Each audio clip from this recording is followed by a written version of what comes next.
Conference है TV screen ਤੇ ਸਾਡੀ ਤਸਵੀਰਾਂ ਦੇਖ ਸਕਦੇ ਨੇ ਦਰਸ਼ਕ ਦਿੱਲੀ ਤੋਂ ਇਹ ਲਾਈਵ ਤਸਵੀਰਾਂ ਨੇ ਜੋ ਦਰਸ਼ਕ ਜੀ ਪੰਜਾਬ ਰਹਿਣਾ ਹਿਮਾਚਲ ਦੇ ਨਾਲ ਹੁਣੇ ਜੁੜੇ ਨੇ ਇਹ ਦਿੱਲੀ ਤੋਂ ਲਾਈਵ ਤਸਵੀਰਾਂ ਸਾਡੇ ਦਰਸ਼ਕ ਵੇਖ ਸਕਦੇ ਨੇ ਔਰ ਕੇਂਦਰੀ ਖਜ਼ਾਨਾ ਮੰਤਰੀ ਨਿਰਮਲਾ ਸੀਤਾਰਮਨ ਨੂੰ ਅਸੀਂ ਦੇਖ ਰਹੇ ਹਾਂ अनुराग ठाकुर उन्होंने नाल ने और बस कुछ ही समय बाद प्रेस कॉन्फ्रेंस शुरू हो जाएगी।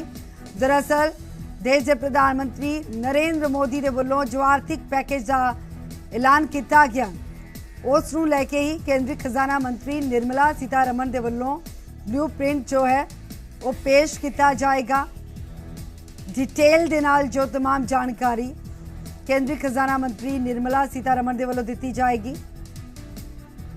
दस दिए कि बीते दिन देश के प्रधानमंत्री नरेंद्र मोदी के वलों देश की विकास नूं रफ्तार देने के मकसद के नाल और इस दे नाल ही मजदूरों के पलायन तो बाद देश की आर्थिकता की चिंता जाहिर करते हुए करोड़ों के आर्थिक पैकेज का ऐलान किया सी।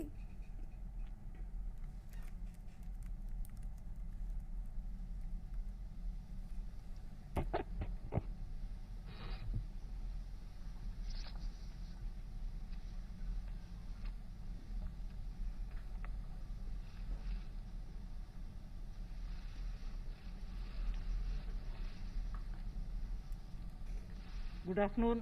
Can you hear me with my mask or should I remove it? Are you okay? It's better now?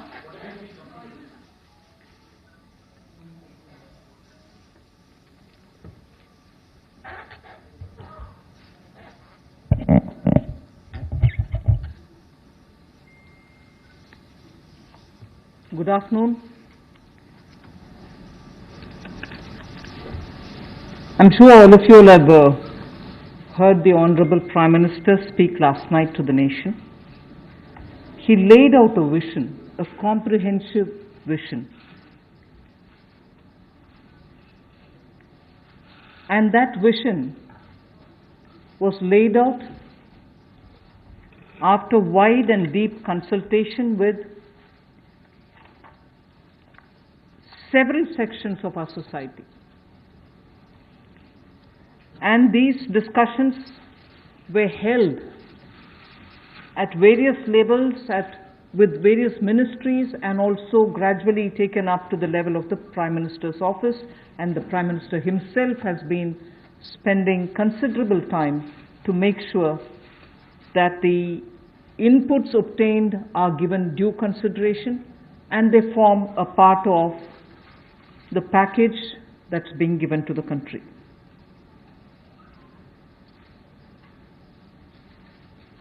Essentially, this is to spur growth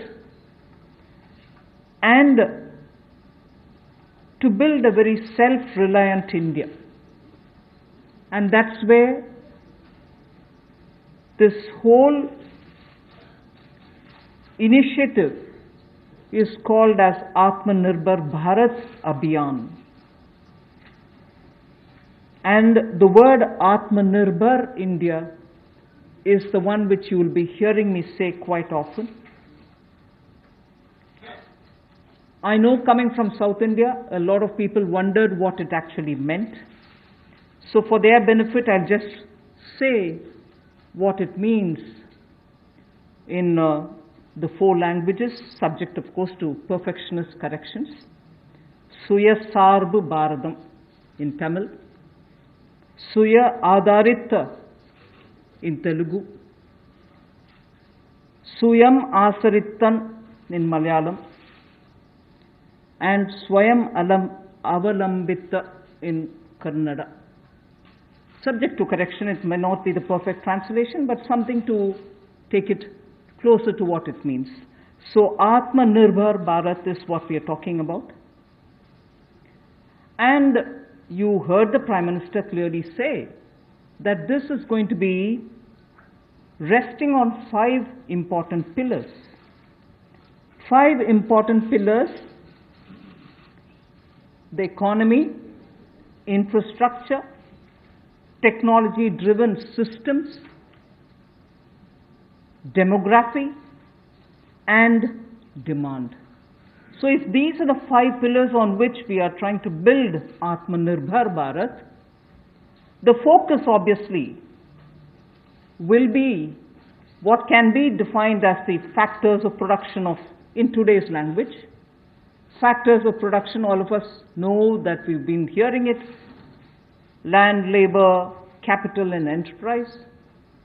Today, we recast it, say it the same way, but then essentially referring to the very same factors of production, but in this Atmanirbhar Bharat, our focus therefore would be on those factors of production which are land, labor, liquidity, and law. So essentially it addresses issues of ease of doing businesses, ease of doing compliance and regulations being due diligence observed, and so on. And in this,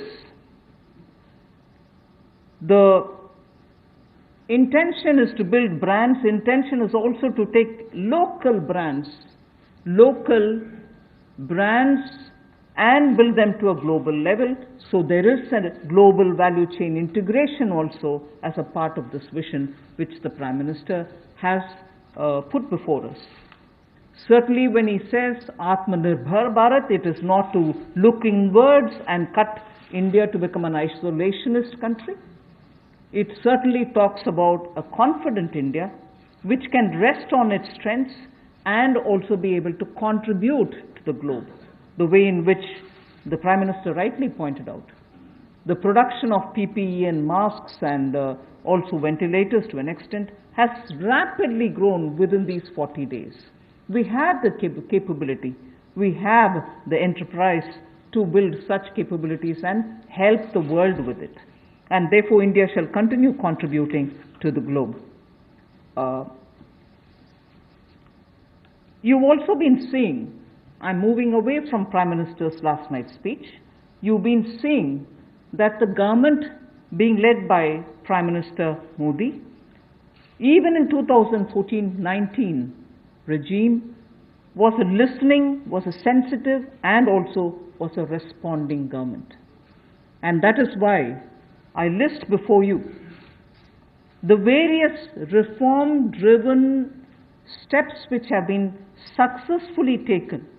It's important for us to recall that now, even as we talk about building a new India, building an India which is going to be Atmanirbhar. If I were to group them into different categories and list out what has been done by this government, even in between 2014 and 19, if you were to talk about the poor, we had the DBT-based reforms, based on which today, as we look at the migrants, look at the poor, look at the lockdown in their lives and the impact it has made in their lives, the DBT enabled us to directly put money into their accounts, and they didn't even have to go to the bank to collect it. The bank mitras were able to come and deliver the money, and therefore that reform based on Jan Dhan accounts, based on Aadhaar, and based on mobile technology has brought a revolution in this country which many countries do recall now, and many of them are not able to do it, although India is able to do it. So for the poor, the DBT, the micro-insurance schemes, PM Awas Yojana, Ujjwala Yojana, again something which has made it possible for people to have free cooking gas in the last 3 months. It wouldn't have been possible to reach out to the poor to have their cooking gas given unless the Ujjwala scheme was so successfully implemented. Swachh Bharat Abhiyan and Ayushman Bharat. And therefore for the poor, during the last tenure, the several schemes which benefited were all reform driven. If I were to talk about agriculture in the same spirit, PM Fasal Bima Yojana, PM Kisan Yojana, which again has come off handy, that we were able to front load the money to the Kisan during this lockdown. Otherwise it wouldn't have been possible. Creating new fisheries department, Krishi Sinchai Yojana, were all aimed at bringing reform in agriculture. Similarly, talking of business and also trying to bring in better business environment. PSB cleanups happen, public sector banks clean up after a heavy load of phone banking resulting in NPAs. public sector banks recapitalization, FDI liberalization, ease of doing business reforms, which were taken down to the third level of administration governance, IBC reforms, GST reforms, and today because of the GST reforms, you're able to see what impact lockdown is having on small and medium businesses. And finally, reforms in other areas, very quickly to recall. National Highway Authority, the TOT plans, the airport privatizations, power sector reforms, which resulted in India becoming a power surplus country from shortages always. 175 gigawatts of solar targets out of 86 gigawatt has already been achieved out of that number. And cleaning up of the coal mine sector. These are all things which I would want to recall here before we talk about what we are offering in the Atmanirbhar Bharat. This is the foundation. This is the credential with which the Prime Minister has always been on the side of reform, reform for better living in this country, ease of living in this country.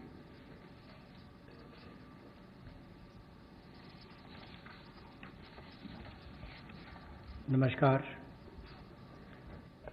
कोविड-19 में देश और दुनिया के सामने बहुत सारे संकट खड़े किए और इन चुनौतियों के समय में भी भारत के यशस्वी प्रधानमंत्री आदरणीय मोदी जी अवसर देखते हैं और कहीं ना कहीं पिछले कल का उनका जो देश के प्रति संबोधन था उसमें स्पष्ट तौर पर दिखता है कि आत्मनिर्भर भारत बनाने के लिए ये जो संकल्प उन्होंने लिया है, ये जो सोच अपनी देश के सामने रखी है, इसने एक नई ऊर्जा देशवासियों में भर दी है।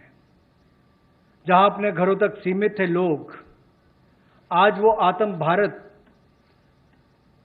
आत्मनिर्भर भारत बनाने के इस संकल्प में जुड़ने जा रहा है और संकट में अवसर देख रहा है। और शायद यही कारण है कि दुनिया के मुकाबले अगर भारत का देखा जाए तो इस लड़ाई में बहुत अच्छे कदम रहे।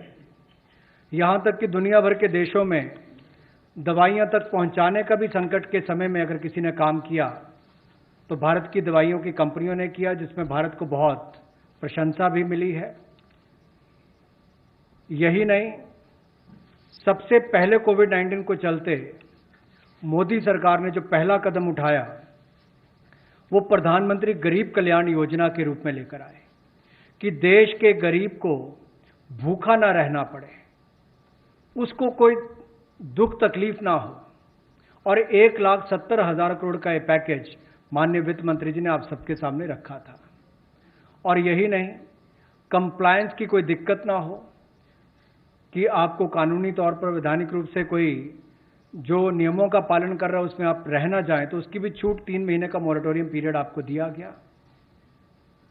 फिर आरबीआई के माध्यम से भी घोषणाएं हुई जिसमें लिक्विडिटी का फायदा आप सबको मिला, देश के करोड़ों लोगों को। तो मेरा मानना यह है कि रिफॉर्म्स की जब माननीय प्रधानमंत्री जी बात करते हैं कि आत्मनिर्भर भारत हमने बनाना है, तो उसके 5 स्तंभ की उन्होंने बात की है, 5 पिलर्स की बात की है, जिसके विस्तार में उल्लेख माननीय वित्त मंत्री जी ने किया है। मैं एक बात इसमें और कहना चाहता हूं कि ये जो हम इकोनॉमी की बात करते हैं, अर्थव्यवस्था की बात करते हैं, पहला स्तंभ आधारभूत ढांचा हमारा ऐसा हो जो आधुनिक हो। और यही नहीं, हमारे सिस्टम जो है वो 21वीं शताब्दी में हमें विश्व गुरु बना सकें, उस लायक हम बनाएं। वाइब्रेंट डेमोग्राफी की हम बात करते हैं, युवा शक्ति को हम राष्ट्र शक्ति और राष्ट्र निर्माण के रूप में लगाएं और उनका लाभ उठाएं। और डिमांड को कैसे बढ़ाना है और डिमांड सप्लाई चेन का समन्वय कैसे बना रहे और अर्थव्यवस्था आगे और कैसे बढ़े, इसके इस्तेमाल को करने की भी जरूरत है। बोल्ड रिफॉर्म्स का पूरा लेखा जोखा माननीय वित्त मंत्री जी ने पिछले 6 वर्षों का दिया है। मैं यही कहूंगा, बड़े निर्णय करने के लिए मोदी जी जाने जाते हैं। चाहे वो गुजरात में आए भूकंप के समय वापस कच्छ को खड़े करने की बात हो, या आज के संकट के समय भारत में पीपीई और मास्क के निर्माण की बात हो, और कहीं ना कहीं यही सोच भारत को आत्मनिर्भर भारत बनाने जा रही है। और इस आत्मनिर्भर भारत जो मूवमेंट है, इसमें हम आप सबको जोड़ने आए हैं। 20 लाख करोड़ का ऐतिहासिक पैकेज माननीय मोदी जी ने पिछले कल घोषणा की है, और प्रधानमंत्री जी ने हमें निर्देश दिया है कि प्रतिदिन अलग अलग सेक्टर्स को लेकर आप सबके बीच में आकर इसकी विस्तार में हम लोग जानकारी दें। तो माननीय वित्त मंत्री जी आपको अगली जानकारी देंगे कि आज किस सेक्टर को लेकर हम आप सबके बीच में आए हैं। लेकिन बोल्ड रिफॉर्म्स 6 वर्ष भी होती रही, अब भी होगी, जब तक भारत आत्मनिर्भर नहीं हो जाता, उस दिशा में लगातार काम चलता रहेगा। So I broadly explained about the reform steps which were taken during the previous 14 to 19 tenure of this government. And after the 2019 elections, the July budget was presented. Post that, immediately, in this very hall, we met several times over several fortnights when we had to respond to the call of the hour, the need which was felt by the SMEs and many others. And all this only to underline the fact that you're speaking with a sensitive, a responsive, and a government which believes in consultation. So then after that, the budget of February 2020 was presented, but soon after came Corona. And after the parliament session was concluded, within hours of the announcement of the lockdown, the PM Garib Kalyan package was announced, about which Amos has briefly referred. The numbers are something which are worth recalling here, because we are going to have to build on that. 52,606 crores into DBT account of 41 crore bank account holders, the Jan Dhan account holders. 18,000 crore worth grain and pulse transfers happened, in which 48 lakh metric tons of wheat and rice have been distributed, costing 69 crores, to 69 crore account ration card holders. 71,738 metric tons of pulses have been distributed to 6.25 crore card holders. Aside from this, non-card holders have also been distributed grains. And I mentioned a minute ago about the Ujjwala scheme, which help distribution of free cylinders. Divyang and old age pensioners have all been also given assistance. So after the lockdown, within a couple of hours, meaning within a day or two, we came with that announcement of the Garib Kalyan package. With that, there was also a compliance and also due diligence related deadline dates which were postponed so that ease of compliance could come in. Beginning today, I come over to speaking about today. Beginning today, for the next few days, I shall be coming with this entire team before you to put out the details of the vision which PM has put forth yesterday.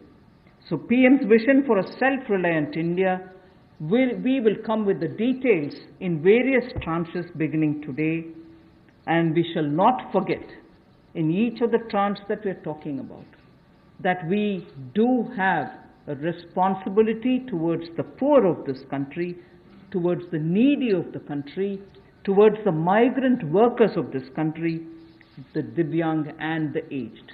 So the tranches will of course be for all our convenience, suitably bringing grouped items which have some correlation. Alongside, you also had the Reserve Bank of India coming up with a lot of liquidity infusion, about which the data which will be shared with you all will go into greater detail about the quantum that they came up with, the LTROs and the TLTROs. I'm not getting into it so that You'll get the data, but we are not going into it. We also ensured, the Revenue Secretary is here, we also ensured that 18,000 crores of refunds through a special drive were given for all the income taxpayers. Drawback were also given the payments. So the intention being liquidity should be in the hands of the people. For all those who have up to 5 lakhs of refund dues, we cleared it. 14 lakh taxpayers have benefited because of that. So with that said, today the tranche has about 15 different measures, 6 of which pertain to the micro, small and medium enterprises. कुटीर लघु उद्योग के लिए 6 ऐसे कदम हम उठाएंगे. 2 relate to the employees provident fund. 2 relate to the NBFCs, housing finance corporations, and the MFIs, microfinance institutions. 1 relates to DISCOMs, 1 relates to contractors, 1 relates to real estate, and 3 are tax measures that we have taken. So I'll get into the detail of today's tranche of announcements. I said there are 6 major steps for the MSMEs. The first one, there is a collateral-free automatic loan for MSMEs which is being provided. This will give facility up to 3 lakh crores. 25 crore outstanding for those MSME units for whom 25 crore is the outstanding loan, or 100 crores whose turnover will benefit from this. These loans will have a 4-year tenure, and there will be a moratorium given for 12 months. These are going to be 100% credit guaranteed over as a cover given to banks and NBFCs on principal and interest. So this is going to be available till 31st October 2020. There are no guarantee fees, no fresh collaterals required. So I guess this will benefit 45 lakh units so that they can resume their business activity and also safeguard jobs.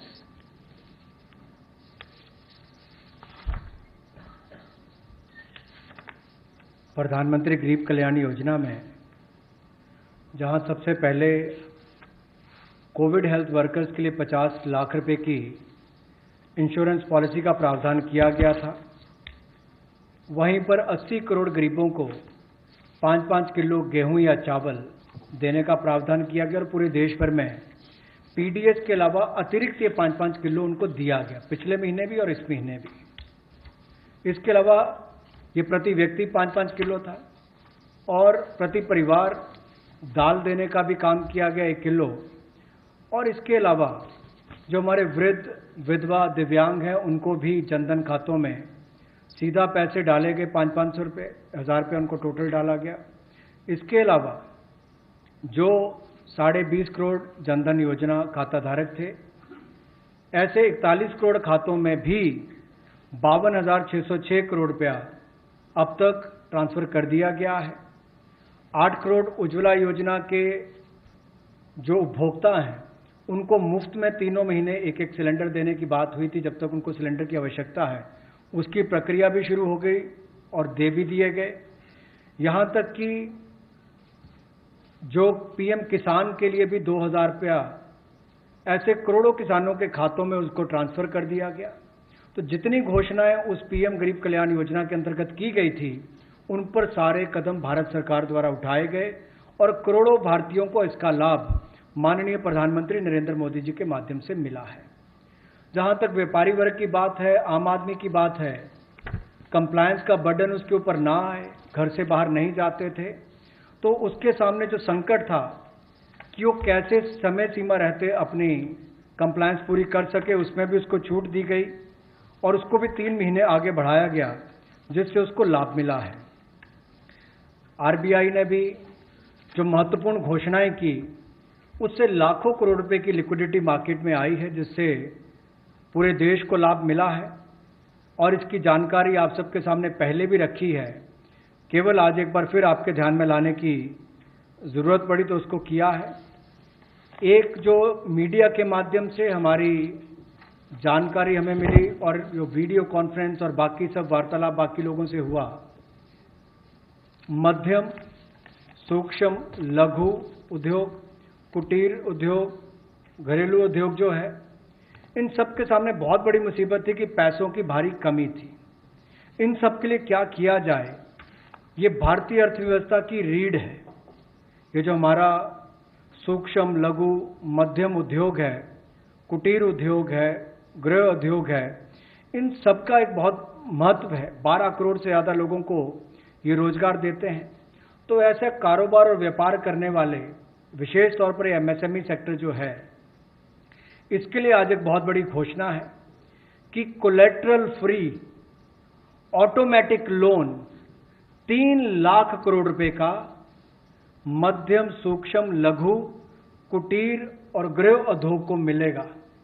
इसमें किसी को अपनी ओर से कोई guarantee, कोई collateral देने की आवश्यकता नहीं है और इसका समय सीमा भी 4 वर्ष की होगी और पहले 12 महीने यानी कि पहला 1 वर्ष उनको प्रिंसिपल रीपेमेंट नहीं करना पड़ेगा, इनके मूलधन का चुकाना नहीं पड़ेगा, मूलधन को नहीं चुकाना पड़ेगा और 12 महीने की इस पर छूट रहेगी और 4 वर्ष के लिए उनको ऋण दिया जाएगा। तो 3 लाख करोड़ रुपए का ये ऋण, ये हमने बगैर किसी गारंटी, बगैर किसी कोलेटरल के भारत के मध्यम सूक्ष्म लघु उद्योग, कुटीर और गृह उद्योग के लिए मोदी सरकार ने करके दिया है। I just move to the next one, which is about a 20,000 crore subordinate debt proposition which we are bringing. If the earlier one, which was just now explained by the MOS, was for standard MSMEs who, because of lockdown, couldn't move forward because they didn't have money, they didn't have cash coming in. So for buying raw materials or paying the wages, if they had a problem, you had that emergency credit line which we spoke about just a minute ago. Now I come to talking about subordinate debt through which we want to infuse about 20,000 crores. These are meant for stressed MSMEs. So if you're providing for the standard, you're now providing for the stressed MSMEs. Now the stressed MSMEs do have a problem of equity. So for them, through a subordinate debt provision, we want to provide about 20,000 crore liquidity. 2 lakh MSMEs are likely to benefit from this. The functioning of the MSMEs which are NPA or are stressed, all of them will be eligible. For this subordinate debt-based scheme, NPAs or stressed MSMEs will all be eligible for this. The government will be providing about a 4,000 crore as its contribution to the CGTMSE, the Credit Guarantee Trust, and they will be then able to provide the partial credit guarantee support to the banks, as a result of which stressed and NPA MSMEs will immediately benefit. तनाव में जो सूक्ष्म लघु मध्यम उद्योग या कुटीर या गृह उद्योग हैं, उनकी इन परिस्थितियों को देखकर गौण कर्ज या अधीनस्थ ऋण के रूप में 20,000 करोड़ रुपए का प्रावधान इन स्ट्रेस्ड एमएसएमईज के लिए किया गया है, ताकि इनकी जो कमी आती थी उस कमी को दूर किया जा सके। और इसमें भी लगभग 2 लाख से ज़्यादा मध्यम लघु सूक्ष्म कुटीर उद्योग को लाभ मिलने वाला है और ये 20,000 करोड़ का गौण ऋण ये तनाव वाली एमएसएमईज को दिया जाएगा। The next of the MSME linked steps that we are taking, this is the third. There is a fund being created for infusing about 50,000 crore as equity into the MSMEs. This will benefit those MSMEs who have the potential and who are viable. So we spoke about those who are standard, we spoke about those who are NPAs and stressed. Now I'm talking about MSMEs who may be doing viable business and who needs hand-holding because of the situation thanks to the COVID.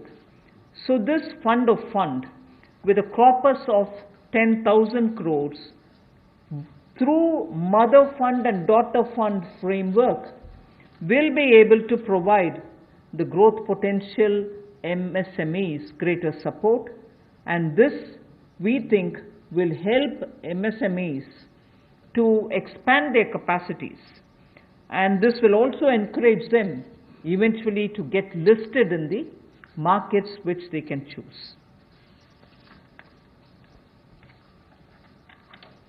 जो मध्यम लघु सूक्ष्म उद्योग अच्छा कर रहे हैं, विस्तार करना चाहते हैं, आगे बढ़ना चाहते हैं, लेकिन उनके आकार को बढ़ाने की, क्षमता को बढ़ाने की सुविधाएं नहीं मिल पाती थी, तो उसके लिए फंड्स ऑफ फंड्स का प्रावधान किया गया है और इस फंड्स ऑफ फंड्स के माध्यम से 50,000 करोड़ की इक्विटी इन्फ्यूजन होगी, ये हम करने जा रहे हैं। इससे इन सभी अच्छा काम करने वाले मध्यम लघु सूक्ष्म उद्योगों को अपना आकार और क्षमता बढ़ाने का अवसर मिलेगा। The next one is something which all of us have been waiting for a long time, about the definition of MSMEs. I'm sure you heard from several sources that this discussion has been going on. We have now come to a stage where we can happily announce that the definition being changed is being changed in favor of the MSMEs. Because there was always this fear in very successful MSMEs also, that if they outgrow the size of what is defined as an MSME, they lose the benefits that they get as an MSME itself. So outgrowing this definition meant outgrowing and going out of receiving benefits. Therefore, MSMEs preferred to remain within the definition rather than grow. Now what we are coming with is a change in the definition of MSME so that they need not worry about growing in size.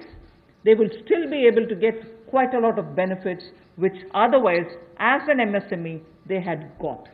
So now how do we change it? I told you why we are changing the definition. How are the changes being brought about? What exactly is the change which is coming in?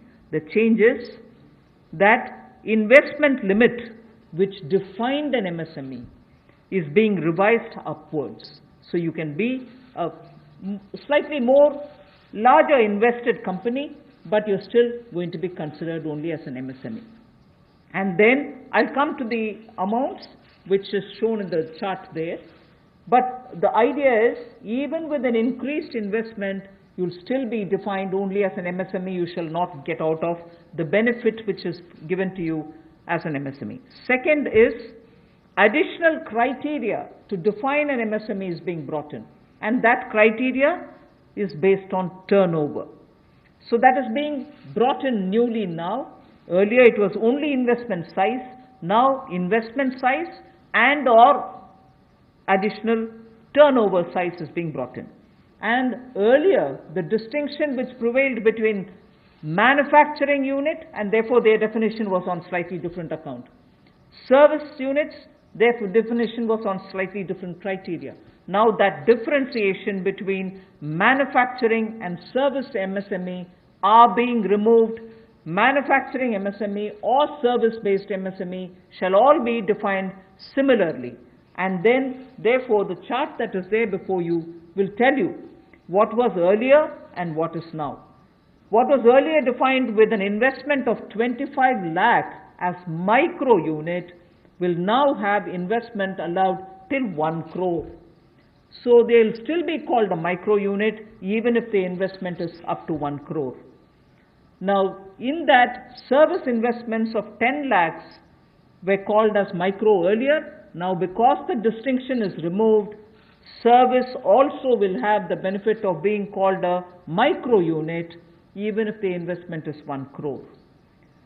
Over and above it, I did say that in addition to investment as a definitional criteria, we are bringing in the criteria of turnover also. So now your investment can be up to 1 crore and your turnover can be up to 5 crore. You shall be called as micro. This or that. Your investment can be 1 crore and your turnover can be 5 crore. Up to 5 crore, you will be micro enterprise. And so on. So small will be up to 5 crore manufacturing enterprise. Services was up to 2 crore. Now the definition is changed to 10 crores and 50 crores. Investment and turnover. And so on. The table explains it.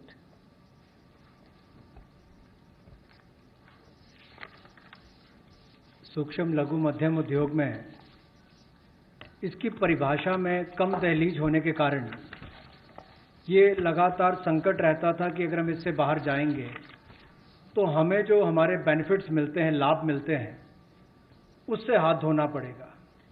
और यही कारण था कि हमारे कुटीर सूक्ष्म लघु उद्योग कभी बड़ा बनने का सपना नहीं देखते थे, और सपना देखते भी थे तो ये जो सीमा इसके लिए रखी गई थी, कम दहलीज थी, इसके कारण ये बड़े नहीं हो पाते थे। और कहीं ना कहीं जो आज कंपटीशन है उसमें फिर ये बहुत पीछे रह जाते थे।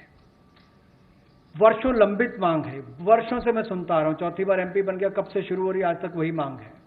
मैं धन्यवादी हूं प्रधानमंत्री मोदी जी ने इस पर ये कदम उठाने के लिए कहा है। और जो पहले क्राइटेरिया था कि मैन्युफैक्चरिंग यूनिट जो है वो 25 लाख से कम इन्वेस्टमेंट की होगी तो माइक्रो में आएगा, और सर्विस एंटरप्राइजेज जो थी वो 10 लाख तक की अगर उसने इन्वेस्टमेंट की होगी तो माइक्रो में आएगा। अब इसमें एक बदलाव किया गया है कि निवेश की लिमिट को तो बढ़ाया ही गया है, साथ में कारोबार को भी जोड़ा गया कि आपने व्यवसाय या कारोबार कितना उस वर्ष में किया है। तो इसको इन्वेस्टमेंट को बढ़ाकर माइक्रो के लिए 25 लाख से बढ़ाकर 1 करोड़ तक की जो इन्वेस्टमेंट करेगा वो माइक्रो यूनिट कहलाएगा। और ये मैन्युफैक्चरिंग और सर्विसेज दोनों के लिए एक ही क्राइटेरिया रहेगा, तो सर्विस सेक्टर को भी माइक्रो में आने का लाभ मिला है। तो 1 करोड़ से कम निवेश करने वाले को माइक्रो इंडस्ट्री में जो 5 करोड़ तक का व्यापार कारोबार करेगा उसको माइक्रो कहा जाएगा। स्मॉल वाले के लिए 10 करोड़ तक का निवेश और 50 करोड़ तक का कारोबार करने का प्रावधान, और मीडियम जो है उसमें 20 करोड़ तक का निवेश और 100 करोड़ तक की टर्नओवर। तो आप कल्पना कीजिए कि कल तक जो शायद मीडियम वाले के लिए आता था वो आज आपके स्मॉल वाले के लिए भी उससे बेहतर ऑप्शंस आकर खड़ी हो गई। तो इससे हमारे कुटीर सूक्ष्म लघु मध्यम उद्योग को बहुत बल मिलने वाला है। एक और बैंकों का हाथ पकड़ना, पैसा देना, दूसरी तरफ से डेफिनेशन चेंज करके उनके आकार और क्षमता को बढ़ाने का अवसर देना, ये अपने आप में क्रांतिकारी कदम इस दिशा में लिया गया है। I move to the fifth step in the MSMEs. I said total 6 measures are getting announced today. Of the 6, the fifth one is that for government procurement, tenders up to 200 crores will no longer be on global tender route, meaning global tenders will be disallowed in government procurement for tenders up to 200 crores. Why is this being done? Majority of the MSMEs in India were unable to supply those big mother units, as you may call, big, large companies, who they were serving all the while. Suddenly the conditions became based on the global tenders, unmatchable by our MSMEs. So they were disqualified from supplying to companies for whom they actually grew as ancillary units. As a result, many of our MSMEs were not anymore able to participate in supplying products to many of these large units.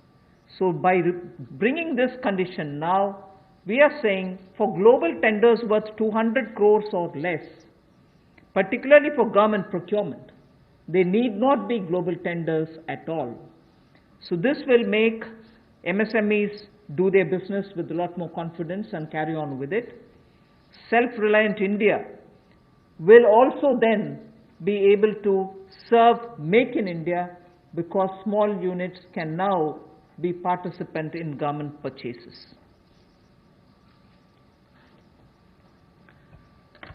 पिछली 2 slides में भी आपने देखा होगा कि कुटीर, सूक्ष्म, लघु, मध्यम उद्योग के लिए जो बड़े कदम उठाए गए हैं, 3 लाख करोड़ के कोलेटरल फ्री और कोई नई गारंटी दिए बिना एक और से ऋण उपलब्ध करवाना, उसके अलावा जो बाकी कदम उठाए गए और उनकी परिभाषा बदलने का काम भी किया गया, तो ये कदम उससे एक और स्तर ऊपर है कि ये सब बदलने के बाद उनको कामकाज जब मिले तो कंपटीशन में कहीं ना कहीं अनफेयरनेस जो होती थी, उसमें हमारे लोकल उद्योग वो पीछे रह जाते थे।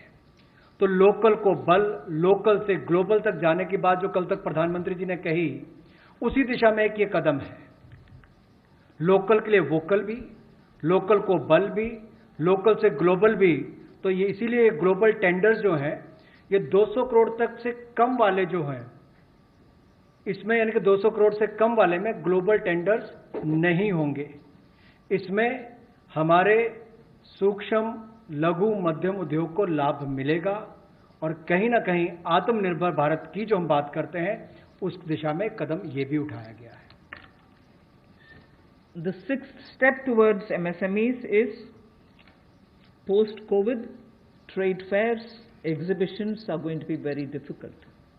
So we shall ensure that e-market linkage is provided across the board for all these MSMEs so that they're able to find their market easily in the absence of being able to participate in trade fairs which cannot be held in this environment. Also, very importantly, Government of India and also CPSEs, where there are receivables by MSMEs, we now announce that within the next 45 days, all their receivables will be cleared. The CPSEs and Government of India will honor every MSME receivable within the next 45 days. इसी तरह से एक बार फिर कुटीर, सूक्ष्म, लघु, मध्यम उद्योग के लिए ये जो चुनौतियां कोविड-19 के समय शुरू हुई कि घरों तक सीमित होना पड़ा और आप कहीं जाकर सामान बेचने में दुविधा आती थी, तो ई मार्केट लिंकेज करने की बात की, क्योंकि ई कॉमर्स का आजकल ज़माना भी आया है, वो भी होगा। और इसके अलावा व्यापार मेलों में कैसे वो इन्वॉल्व हो सके, उनका शामिल होना हो, प्रदर्शनियों में उनकी पार्टिसिपेशन हो सके, इसके लिए कदम उठाए जाएंगे।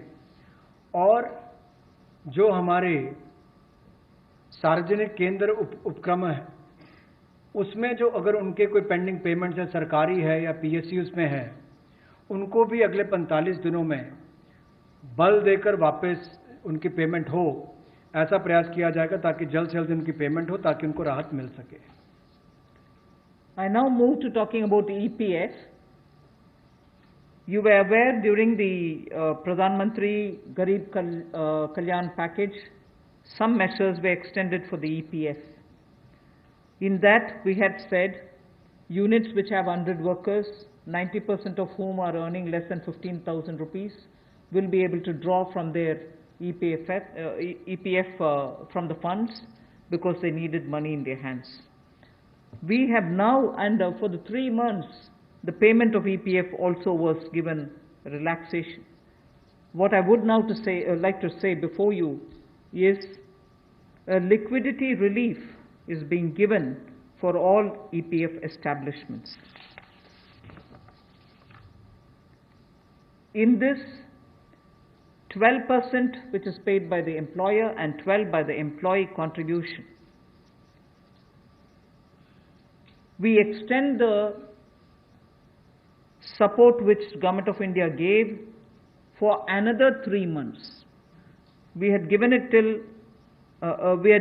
for March, April, and May up to May 2020. The payments were made into their eligible accounts by Government of India for March, April, and May.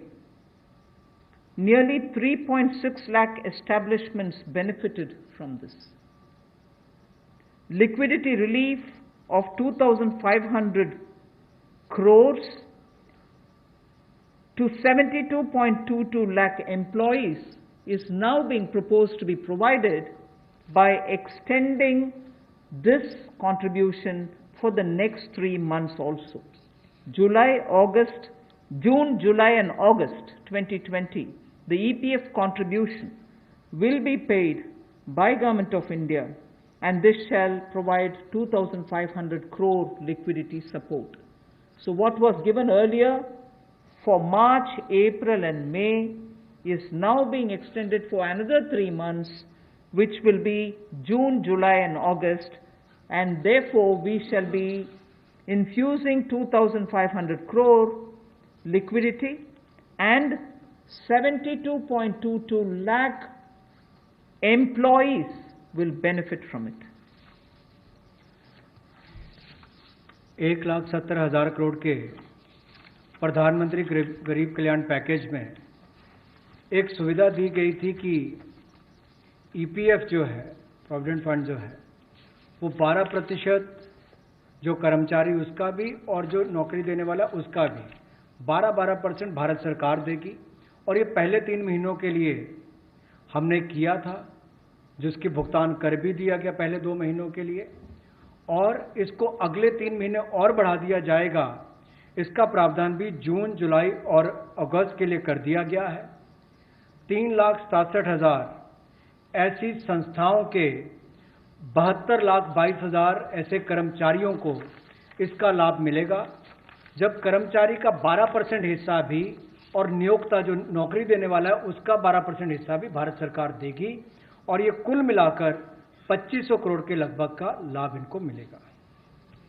The next on EPF again, in order to provide more take-home salary for the employees and also to give relief to employers in the payment of PF for those which have not been covered under the earlier description, which is if you have 100 employees, 90% of whom are drawing less than 15,000, we announced a scheme earlier, which I'm extending for another 3 months. That's what was announced a minute ago. The second one in EPF now is the statutory PF contribution for those who are not covered in the earlier one is being reduced from 12% to 10%. So for the next 3 months, employers need to pay only 10% and not 12%, so that they will have some more money in their hands. However, for the central public sector enterprises and for state PSUs, we will continue to pay 12%. So this reduction is not for the government. However, government employees government employer still pays 12%. But employees in these public sector undertakings will be given the advantage of paying only 10%. So a liquidity relief of 6,750 crores for both the employee and employer will be available for the next 3 months.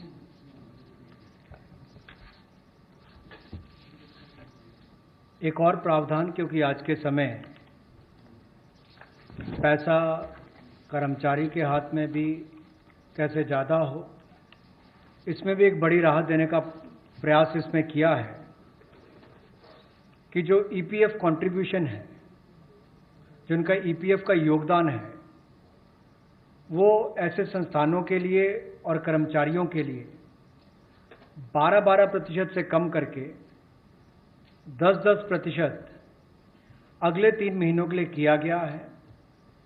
इससे कर्मचारी भी और संस्थान दोनों को लाभ मिलेगा, लेकिन जो सरकारी हमारी संस्थान है, सेंट्रल पीएससीज हैं, इनके लिए 12% ही रहेगा, उसमें कोई बदलाव नहीं किया गया है। तो इससे कुल मिलाकर 6,750 करोड़ रुपए का लिक्विडिटी सपोर्ट इनको मिलेगा और एक तरह से 6,750 करोड़ रुपया ज़्यादा इनके हाथ में आएगा। The next one is about non-banking financial companies, housing finance corporations, and microfinance institutions. We have been hearing, in spite of a lot of steps which the RBI took, in spite of all the provisions that we made between the July budget and the February budget, it was felt that the NBFCs were not able to get enough resources. And particularly, some NBFCs which were not very highly rated had particular difficulties in comparison to the others. So, Government of India now launches a 30,000 crore special liquidity scheme. Under the scheme, investment will be made in both primary and secondary market transactions where investment grade debt papers, this is not infusing equity, this is taking and buying debt papers of NBFCs, housing finance corporations, and microfinance institutions, and not high quality debt papers, they can be investment quality also.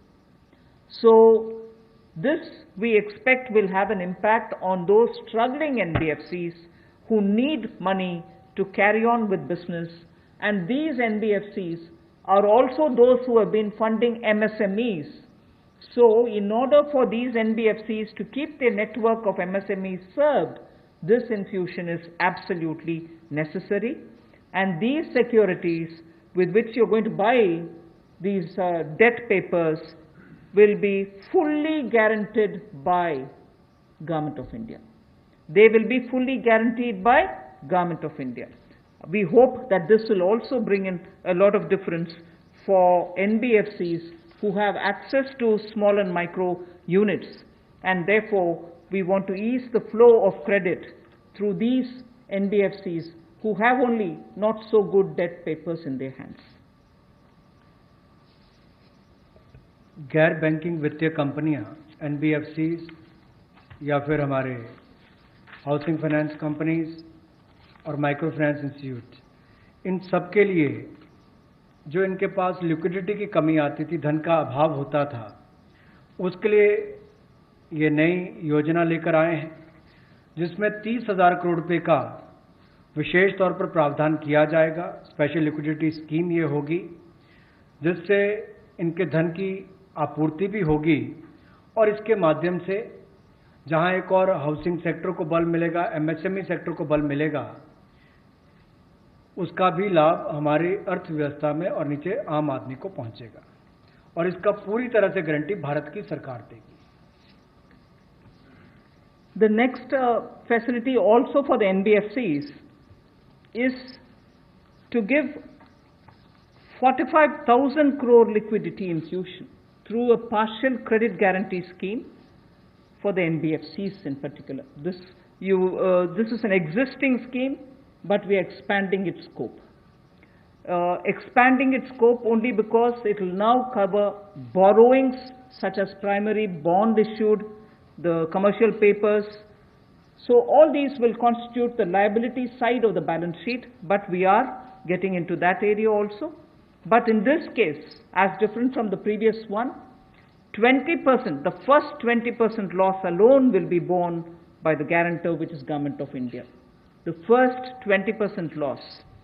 So in this again, AA rated papers below and also below that will all be included. Even unrated papers will be eligible for investment. This we think will help many of the microfinance institutions, and with this, if money goes into their hands, even based on unrated papers, we guess they will have liquidity to reach out to the MSMEs who may be in the far-flung areas. जहां पहली 30,000 करोड़ की liquidity guarantee scheme लेकर आए थे, NBFCs के लिए HFCs और MFIs के लिए। वहीं पर अब आंशिक ऋण गारंटी योजना, ये लगभग 45,000 करोड़ रुपए की NBFCs का इसमें प्रावधान किया गया है। इसमें भारत सरकार गारंटर होगी, जो 20% का नुकसान इसके द्वारा वहन किया जाएगा। और यही नहीं, इसमें AA पेपर और इससे भी नीचे वाले जो है उसको भी इसमें पैसा मिल पाएगा, ऋण मिल पाएगा। और इसके अलावा जो अनरेटेड पेपर एलिजिबिलिटी है इन्वेस्टमेंट के लिए, वो भी इसमें प्रावधान किए गए हैं, ताकि ज़्यादा इसका स्कोप बढ़ सके, ज़्यादा लोगों को इसका लाभ मिल सके और कुल मिलाकर इससे भी नई लेंडिंग जो है, यानी कि कर्जा दिया जा सके सूक्ष्म लघु मध्यम उद्योग को और आम नागरिकों को भी मिल सके, उसके लिए इसका प्रावधान किया गया है। I move to talking about the DISCOMs.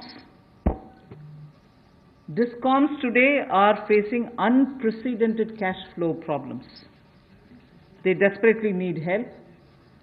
Otherwise, they are unable to pay the power generating companies. You know, all the states, DISCOMs are in serious crisis. So in order to help them, there is a emergency liquidity injection, which is happening to the extent of 90,000 crores. Now the Power Finance Corporation, REC, the Rural Electrification Corporations, both of them put together will infuse liquidity of 90,000 crores to all the DISCOMs against all the receivables that they have. They are sitting there without getting paid. In turn, they are not able to pay the GENCOs.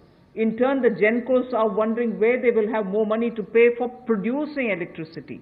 And at a time when we are talking about Atmanirbhar Bharat, at a time when we are also rightly claiming the credit for having made India a surplus power generating country, we've reached a stage where DISCOMs don't have money because they're sitting with receivables.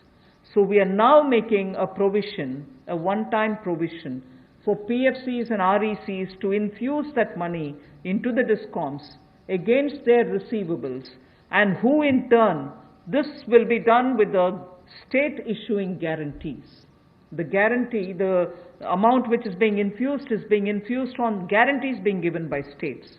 Now, obviously, having received that infusion of money, the DISCOMs will pay the GENCOs. GENCOs in turn will clear their dues and keep the cycle moving. Now, what does this do to the customer? The customer, we want the benefit to be passed on to the customer. We are in fact telling the central public sector generation companies that they shall give rebate to those DISCOMs which shall pass these benefits to the final customer. So we are making it clear to the central public sector generation companies that on receiving the money from the DISCOMs, they should be able to pass it on again back to the consumers. So this is a one-time infusion of liquidity for cash desperate DISCOMs.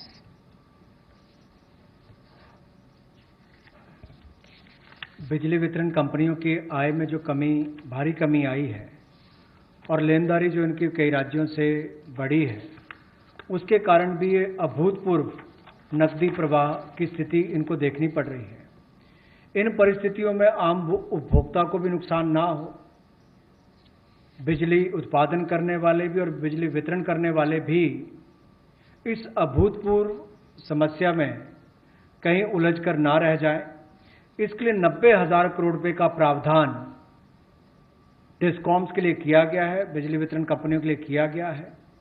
और ये 90,000 करोड़ रुपया जो बिजली वितरण कंपनियों को दिया जाएगा, वो पावर फाइनेंस कॉरपोरेशन और रूरल इलेक्ट्रिफिकेशन कॉरपोरेशन के माध्यम से दिया जाएगा।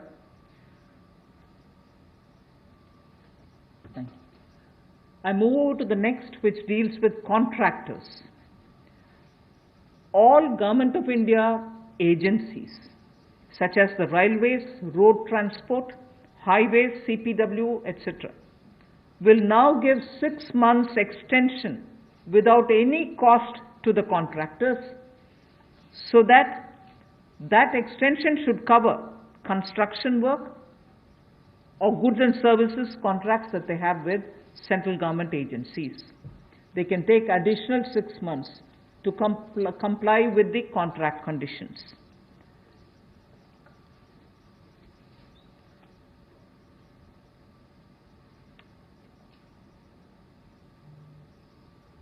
I didn't get it. Up to 6 months.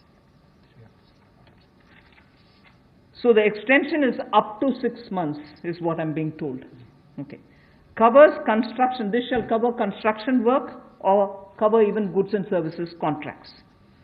It will also cover completion of works and intermediate milestones that they may have. This will also cover and extend concessional period which is given in PPP contracts. So even the concessional periods will get extended up to 6 months. And in order to facilitate greater liquidity which they can obtain, government agencies will partially release bank guarantees to the extent of the partially completed contracts. So if a particular contract is completed to some extent and not fully, to that some extent the partial bank guarantee will also be released so that the cash flow will improve. जहां एक और पहले 200 करोड़ तक के tenders global नहीं होंगे, एक वो राहत दी गई। अब उसके बाद जो अभी काम हमारे कॉन्ट्रैक्टर्स कर रहे हैं देश भर में, चाहे वो रेलवेज का हो, सड़कों का हो, हाईवेज का हो, सेंट्रल पब्लिक वर्क्स का हो, अलग अलग डिपार्टमेंट्स के हों, क्योंकि कोविड के कारण ये समस्या खड़ी हुई, तब उनको 3 महीने से ज़्यादा 6 महीने तक की राहत इसमें दी जा सकती है एक्सटेंशन के रूप में, ताकि उनको कोई खामियाजा ना भुगतना पड़े। और जो ऑब्लिगेशंस थी उनकी, उसके कारण दिक्कत आ सकती थी, इसलिए प्रावधान किया गया है ताकि मुकदमेबाजी या बाकी सब ना हो और मानसिक रूप से भी ठीक रहे और अच्छा काम करके समय पर पूरा कर सकें। तो 6 महीने तक की इनको राहत दी गई। और यही नहीं, जो पीपीपी कॉन्ट्रैक्ट्स है उसमें भी जो कंसेशन पीरियड है उसमें भी ये राहत 6 महीने तक की दी जा सकती है, पर मैक्सिमम जो है 6 महीने तक हो सकता है। केस टू केस मैटर करेगा। और जो सिक्योरिटी दी जाती थी पार्शियल, उसको रिलीज किया जा सकता है आंशिक रूप से। मान लीजिए मैं कोई ठेका लिया है, 70% किसी ने काम किया और उसके एवज में उसकी आंशिक रूप से वो बैंक गारंटी को वापस किया जा सकता है, ताकि उसके पास और लिक्विडिटी और काम करने के लिए आ सके। एक बहुत बड़ी राहत इस तरह से कॉन्ट्रैक्टर्स को भी देश भर में देने का एक प्रावधान किया है। 80% की होगा तो उसके अनुसार, 60% की होगा तो उसके अनुसार, लेकिन कुल मिलाकर उसके पास पैसा ज़्यादा आए ताकि वो काम काज में उसको कहीं दिक्कत ना आए। I've come to the last two of today's announcements. One relate to the real estate, which is what I'm doing now. The next has direct taxation related reliefs, which has 3 different aspects. So the last two, one is on the real estate and the next is on the taxation. In the real estate matter, the Urban Development Ministry shall issue advisory to the states and the union territories so that the regulatory authorities are given clear picture that they can treat the COVID-19 period as an event where you can invoke the force measure. In other words, they can treat it as an act of God, and to that extent be flexible about the execution of the contract signed. This will also mean that with the necessary changes, they will have to issue fresh project registration certificates. They can extend the registration and the completion dates. Suo motu, they can do it by 6 months for all registered projects, expiring on or before 25th March 2020. So using the force measure clause, they can suo motu extend the registration and completion date by 6 months if the project was registered on or after 25th March 2020. So there need not be individual applications separately for it. They can suo motu do it. They can also issue fresh project registration certificates automatically with revised timelines. So this way, people who had entered into a contract and got fixed because of the coronavirus will not suffer. These measures, we think, will de-stress developers, and real estate industry, which is already in difficulty, will benefit with the new timelines. कोविड-19 का प्रभाव हमारे real estate projects पर भी पड़ा होगा और इसके लिए ही ministry of housing and urban development ये राज्य की सरकारों को और यूटीज़ को एडवाइस भी करेगी कि उनकी जो रेगुलेटरी अथॉरिटीज़ हैं वो एक प्रावधान करें कि जो रजिस्ट्रेशन और कंप्लीशन डेट है उसको सुओ मोटो 6 महीने तक आगे बढ़ा दिया जाए और इसकी जो 25 मार्च तक जो एक्सपायरी डेट थी यानी कि उसको 6 महीने तक आगे बढ़ा दिया जाए और इसमें कोई इंडिविजुअल एप्लीकेशंस मंगवाने की आवश्यकता नहीं है। जो 25 मार्च तक थी उसको वैसे ही 6 महीने तक का आगे विस्तार कर दिया जाए, उसको आगे अवधि को आगे बढ़ा दिया जाए। रेगुलेटरी अथॉरिटीज़ को भी यही अनुरोध किया गया है और इसमें ministry of housing and urban affairs के माध्यम से जाएगा कि 3 महीने तक पीरियड उसको भी आगे बढ़ा दिया जाए और जो फ्रेश प्रोजेक्ट रजिस्ट्रेशन सर्टिफिकेट्स हैं वो भी रिवाइज टाइमलाइंस के साथ दे दिए जाएं। तो इसी तरह से रेरा के अंतर्गत जो टाइमलाइंस है उसको आगे बढ़ाने की जो बात कही गई है इसमें विस्तार में कही गई। I move over to talking about the tax-related proposals, which is my last. You're fairly familiar with the TDS and the TCS tax deductions which happen. We have now, from, let us say, tomorrow till 31st March 2021, reduced the TDS rates and the TCS rates by 25% of the existing rate. So if the existing rate is 100, it will be reduced by 25%. This shall apply to all payments, if they are payment for contracts or professional fees or interest or rent or dividend or commission or brokerage. All of these will be eligible for this 25% rate reduction. Through this, and as I said, this will be coming into force from tomorrow and last till March 31st, 2021. And this reduction we think will release nearly 50,000 crores in the hands of the people who otherwise would have paid it as TDS. This reduction alone is going to give 50,000 crores back to the people, in the sense it will be in their hands rather than coming in as payment of taxation. जो TDS rates हैं वो सभी non salaried payment वालों को, residents को, और TCS rate जो है उसमें 25% की कटौती की गई है फाइनेंशियल ईयर 2020-2021 के लिए और इससे 50,000 करोड़ रुपए का लगभग लाभ आम जनता को मिलने वाला है। यानी कि अगर मेरा 100 रुपया बनता था तो मैं 100 रुपये की बजाय अब 75 रुपये दूंगा और उसमें 25% की कटौती की गई है। तो एक बहुत बड़ी राहत गैर वेतनभोगी इन सबके लिए, non salaried payment to residents, इनके लिए की गई है। The next is a set of dates which are getting extended for direct tax, some of the measures that we are taking.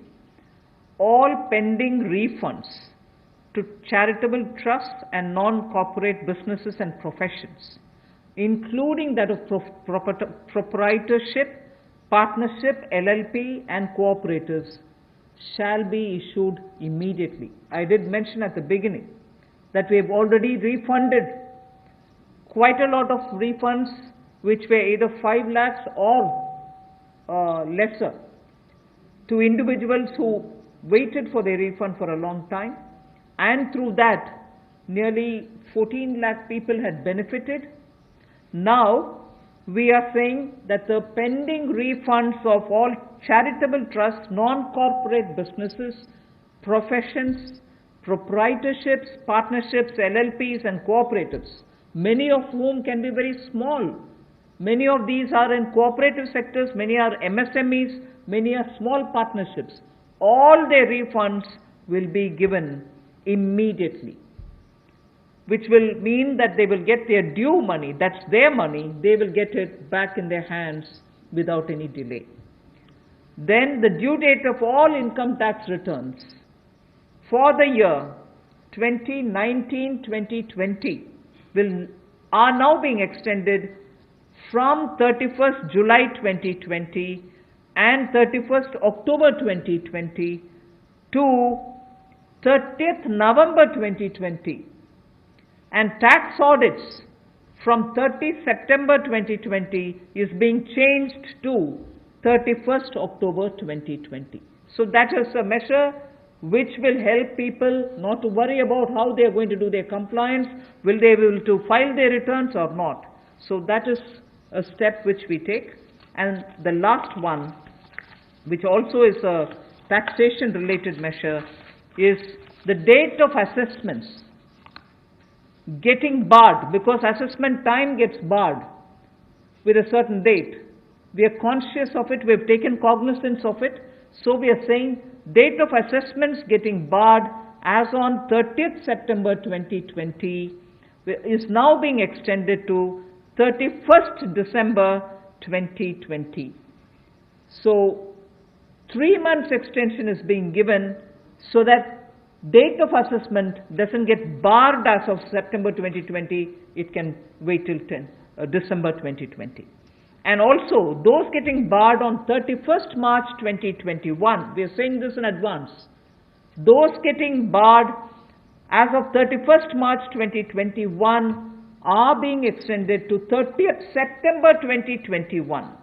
They're a clear now, again 6 months extension for those March. We are telling that in advance. 31st March 2021, which we are getting debarred, will now be moving over to 30th September 2021. And the last point that I would want to share with you all for this evening is, you know, we've launched this Vivad Se Vishwas scheme for making payment, and there was a component that you had to pay 10% extra if it is beyond a certain date. Now, without any additional amount which is to be paid, in total, the whole Vivad Se Vishwas scheme is getting extended up to 31st December 2020. And for this extension, no extra payment is being asked. So the entire Vivad Se Vishwas moves over to 31st December 2020. 5 lakh तक के refund 14 lakh से ज़्यादा लोगों को अब तक वापस कर दिए गए थे। उसके अलावा जो उससे ऊपर वाले उसकी भी प्रक्रिया शुरू, और बहुत सारे लोगों को वो भी वापस कर दिए गए हैं जो रिकॉर्ड समय के अंदर किए गए। अब इसके अलावा जो पेंडिंग रिफंड्स हैं, चाहे वो चैरिटेबल संस्थाओं के हों, ट्रस्ट के हों, या नॉन कॉरपोरेट बिजनेस या प्रोफेशंस के हों, यानी कि प्रोप्राइटरशिप, पार्टनरशिप, एलएलपी, कोऑपरेटिव्स, इनको भी जल्द ही इनके रिफंड्स इशू कर दिए जाएंगे ताकि पैसे की कमी कहीं पर ना आए। इनकम टैक्स की रिटर्न के लिए जो ड्यू डेट थी वित्तीय वर्ष 2019-20 के लिए, उसको 31 जुलाई 2020 और 31 अक्टूबर 2020 से बढ़ाकर 30 नवंबर 2020 कर दिया जाएगा, और टैक्स ऑडिट को भी 30 सितंबर 2020 से बढ़ाकर 31 अक्टूबर 2020 कर दिया जाएगा। जहां तक डेट ऑफ असेसमेंट की बात है, ये भी वर्जित हो रही थी 30 सितंबर 2020 को, इसको भी एक्सटेंड कर दिया जाएगा 31 दिसंबर 2020 तक, और जो वर्जित हो रही थी 31 मार्च 2021 को, इसको 30 सितंबर 2021 तक बढ़ा दिया जाएगा। मैं एक बार फिर कह देता हूं, जो डेट ऑफ असेसमेंट्स जो बार हो रही थी 30 सितंबर 2020 को, उसको 31 दिसंबर 2020 तक बढ़ा दिया गया है, और जो बार हो रही थी 31 मार्च 2021 को, उसको 30 सितंबर 2021 तक बढ़ा दिया गया है। विवाद से विश्वास स्कीम बजट के समय भी हम लाए थे, लेकिन इन अभूतपूर्व परिस्थितियों के चलते इसको भी, जिनको पेमेंट करनी है, कोई अतिरिक्त पेमेंट ना किए बिना, एडिशनल अमाउंट दिए बिना, इसको 31 दिसंबर 2020 तक एक्सटेंड कर दिया गया है, ताकि आप 31 दिसंबर तक पेमेंट कर सकते हैं। उसमें आपको कोई अतिरिक्त पेमेंट नहीं करनी पड़ेगी। मैं धन्यवाद करना चाहूँगा फाइनेंस मिनिस्टर का, MOS फाइनेंस का, for detailed briefing to all of us on these particular subjects. Madam, with your permission, 2 questions we are going to take online and 4 questions we can take from the hall here. So first I take the question online. How does the government plan to finance rupees 20 lakh crore stimulus? Maybe this is a question I should answer after I finish all my announcements on the various tranches.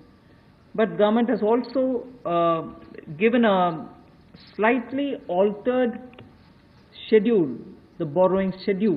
So that is one of the ways, that is, I repeat, that is one of the ways in which we are also expecting to finance.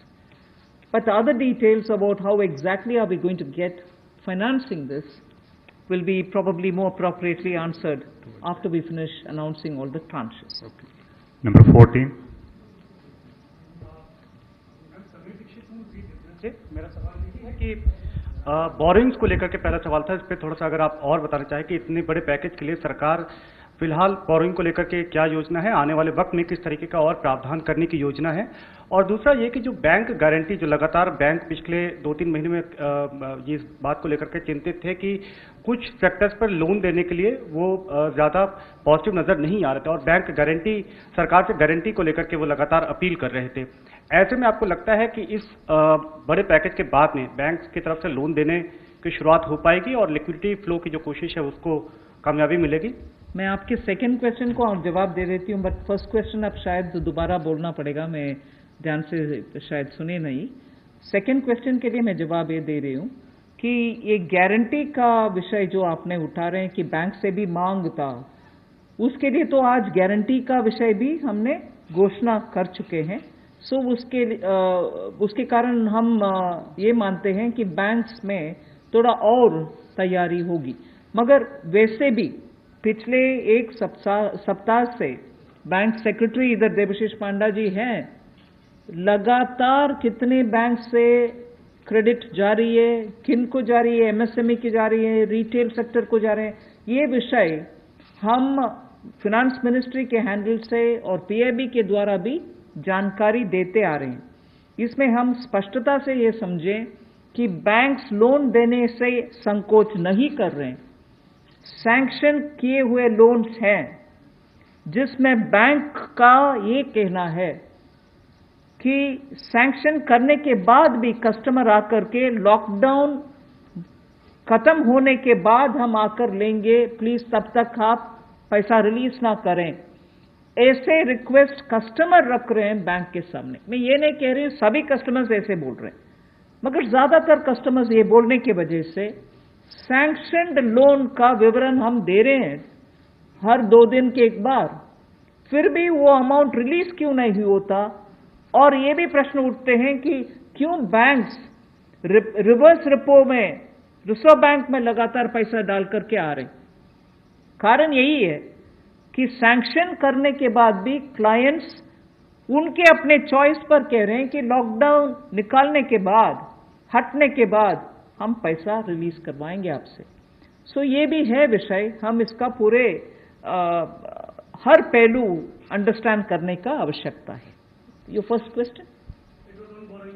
That's all right. That's covered. Number 12. I'm Sapna here. Very good afternoon.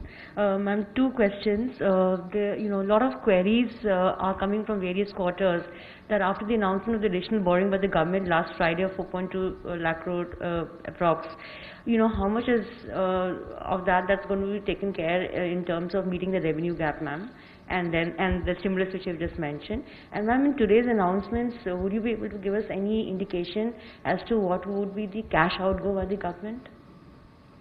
I think your first question is largely addressed already about where are we going to get the money from, and is the debt market going to be able to receive the announcement that's been made by the government last Friday. Yes, you're seeing how the market is responding, and that's no secret. It's not something anyone can hide. It's public domain information.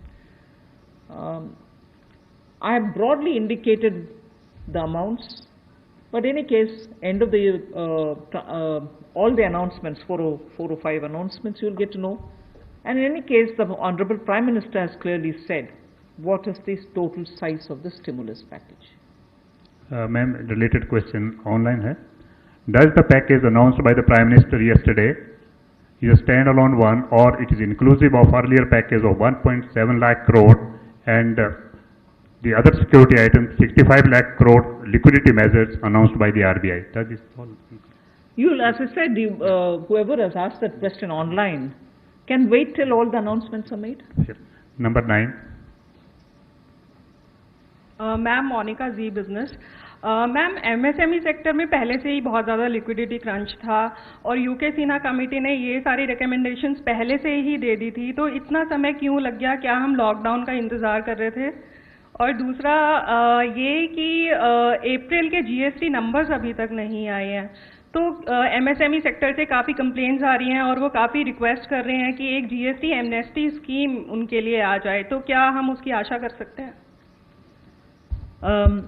MSME के लिए अभी इतनी सारी घोषणा, पता नहीं मुझे क्यों आप उसको लॉकडाउन के लिए हम इंतजार के, कौन इंतजार करते हैं जी लॉकडाउन के लिए? आप क्षमा कीजिए, मुझे कैसे उसका जवाब देना है पता नहीं चल रही है।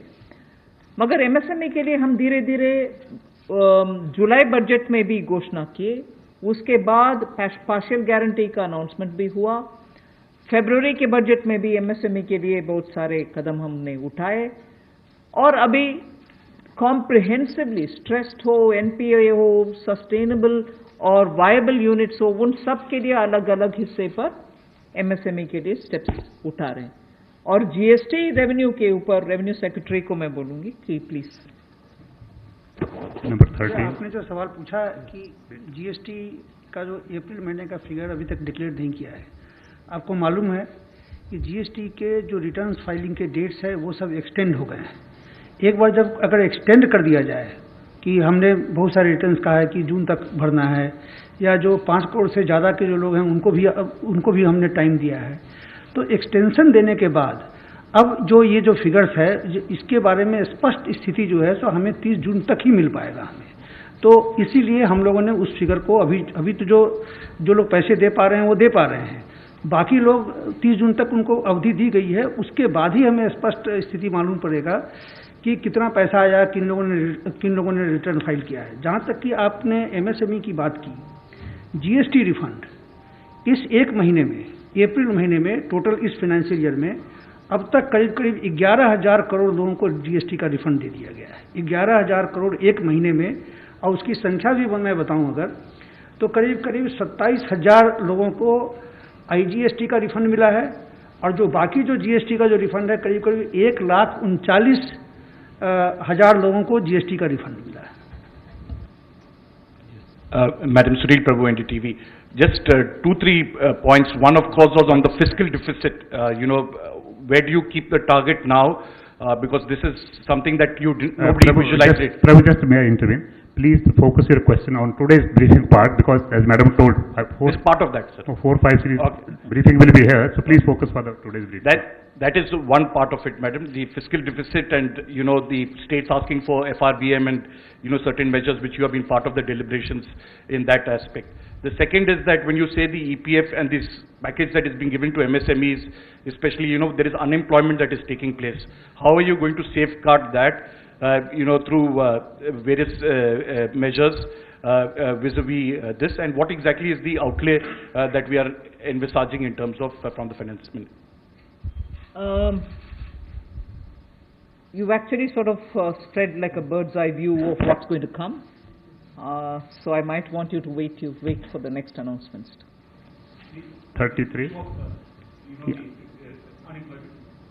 Yeah. That's why I said it's 33. Ma'am मैं शैलेश हूँ एनआई से। मैम एमएसएमई को लेकर आपने तमाम अनाउंसमेंट करे हैं, उसमें 2-3 तो क्लैरिफिकेशन चाहूँगा। एक तो जो एमएसएमई की डेफिनेशन आपने चेंज करी है, उससे कितनी कंपनीज को बेनिफिट होगा, और जो 200 करोड़ से ऊपर के जो टेंडर हैं, जो फॉर ग्लोबल टेंडर्स आते थे, कितने लोग जो हैं उससे, कितने ग्लोबल टेंडर्स उससे बाहर हो जाएंगे। और मैम एक सवाल मेरा ये है कि जो आज आपने अनाउंसमेंट करा है और जो इंफ्रास्ट्रक्चर का 1 लाख करोड़ का जो आप लोगों ने टारगेट करा है, उसमें से कितना इसमें अनाउंस हुआ है या अलग है कुछ? मैं ये प्रश्न जो आपने उठाया ग्लोबल टेंडर के विषय में, कोई बाहर नहीं होंगे लोग, इसमें पार्टिसिपेट करने के लिए हम कदम उठा रहे हैं ना। अगर ग्लोबल टेंडर का आवश्यकता नहीं है, जिसके वजह से स्मॉल एंड मीडियम इंडस्ट्रीज उसमें भाग लेना मुश्किल समझ रहे हैं, हम उस रिक्वायरमेंट को ही हटा दिया कि ग्लोबल टेंडर कॉल फॉर ना करें, जिससे 200 करोड़ से कम वाले गवर्नमेंट प्रोक्योरमेंट में एमएसएमई भाग लें। एक्सक्लूशन नहीं है, इंक्लूशन होगा। Last question 104। वो आंकड़ा मैं बाद में दूंगी। अभी the intention of that definitional change is to have more companies remain as micro, small and medium enterprises. Growing के वजह से वो इस definition से बाहर ना हो जाएं, इसके लिए कितने यूनिट बेनिफिट होंगे, if anybody of the secretaries have that information they can give, नहीं तो हम आपको कैलकुलेट करके देंगे कि कितने यूनिट इससे दोबारा एमएसएमई के डेफिनेशन के अंदर आएंगे।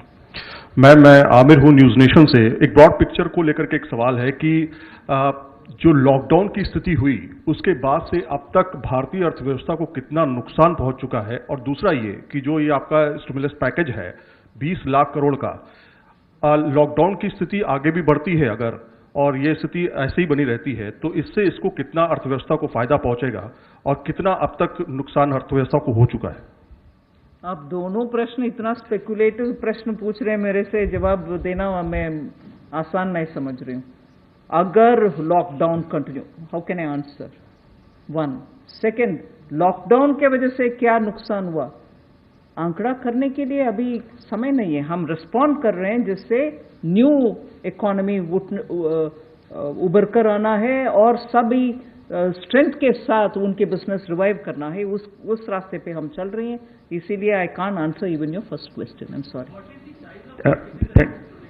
Where from this question is coming? Please, just last question has already been taken. I know that there are large number of questions today, but friends, as we are meeting regularly for next 2-3 days, so please, it's end of thought, sir.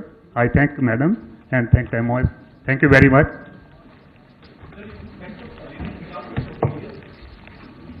Huh? No, everybody regular salary वाले भी, non regular salary वाले भी. It's not.